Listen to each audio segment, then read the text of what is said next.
Ilonggo Seafarer na magtatapos na sana ng kanyang apprenticeship ngayong buwan ay kabilang ho doon sa mga binawian ng buhay sa paglubog ng MV Honghai dyan sa Occidental Mindoro. Alamin natin ang kabuuan ng ulat mula sa Bombo Radio Iloilo.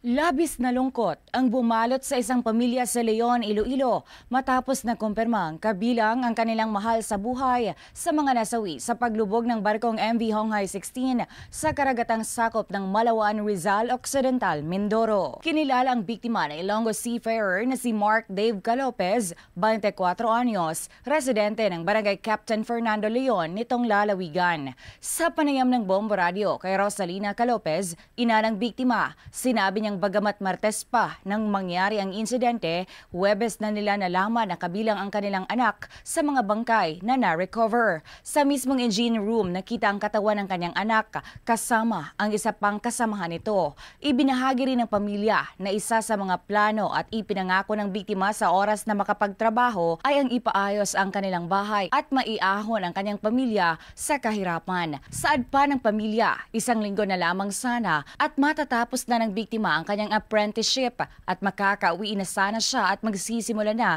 sa pagproseso ng kanyang mga requirements sa Maynila. Nabatid na nang mangyari ang insidente, halos 6 na buwan na siyang sakay ng naturang barko. Taong 2023 nang makapagtapos si Mark Dave sa programa ng Marine Engineering sa tulong ng kanyang kapatid na miyembro ng Philippine Coast Guard. Kahit yan bata, sunurin, masipag na bata yan.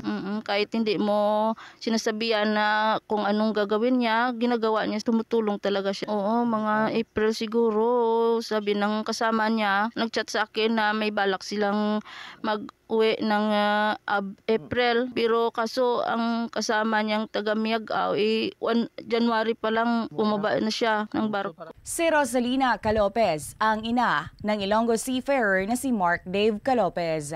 Para sa Bombo Network News, mula rito sa Bombo Radio Iloilo, ako si Bombo G. Sapadios para sa #1 and most trusted radio network in the country, Bombo Radio Philippines. Basta Radio, Bombo!